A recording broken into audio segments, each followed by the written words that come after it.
हिंदू आक्रामक है जब वो कहते हैं तो आपको लगता है क्या राहुल गांधी का जो बयान आता है कि हिंदू आक्रामक है और तो जिस तरह के हिंदुत्व की व्याख्या वो लोकसभा में कहते हैं उसको आप कैसे- इससे नहीं, आप पहले मुझे बताइए कि क्या गलत कहा, क्या गलत कहा उन्होंने, कहाँ अपमान किया। एक तो वो तो बार बार दिखाना चाहते थे शिवजी की प्रतिमा, वो दिखाने के लिए पाबंदी लगाई गई। क्या यही हिंदुत्व है?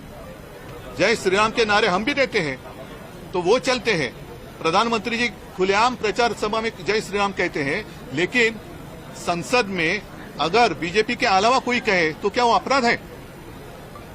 संविधान को लेकर के जिस तरीके से उन्होंने कहा जय संविधान और उधर से घोषणाबाजी हुई, फिर महाराष्ट्र में विधान परिषद के भीतर जो हंगामा हुआ, इन दोनों को कैसे कनेक्ट करते हैं आप? नहीं, मैंने सारी बातें कही हैं कि ये सारी अगर मगर की बातें हैं।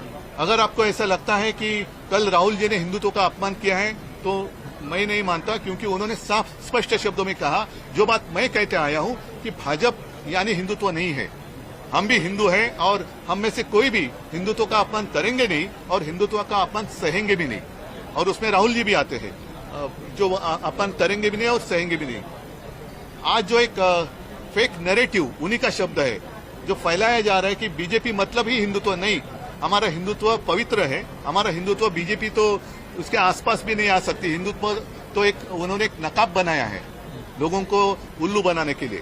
तो मैं तो यही कहता हूं कि जैसे उन्होंने कल एक कोशिश की गलत जानकारी के आधार पर विधान परिषद में वो एक ठहराव लाना चाहते थे कि हिंदुत्व का अपमान हुआ, तो हिंदुत्व का अपमान हुआ नहीं, लेकिन आधी अधूरी जो जानकारी है उस आधार पर वो एक प्रस्ताव लाना चाहते थे, वो भी समारोह की एक दिशाभूल करने के अपमान है। और साथ ही मैं यही कहता हूं कि लोकसभा में कुछ लोगों ने अपनी शपथ के समय जय संविधान का नारा दिया तो उनको रोका गया या उसके ऊपर आपत्ति जताई गई। तो जय संविधान कहना कब से गुनाह हो गया, और इसलिए मैं तो खुलेआम उसका निषेध तो कर ही रहा हूं। मेरी विनती है दोनों जो हमारे सभागृह है कि आप भी जो कुछ वहां हुआ जय संविधान कहने पर आपत्ति जताई, उनका निषेध करने का प्रस्ताव लाएं और वो मंजूर कर लोकसभा में भेजें।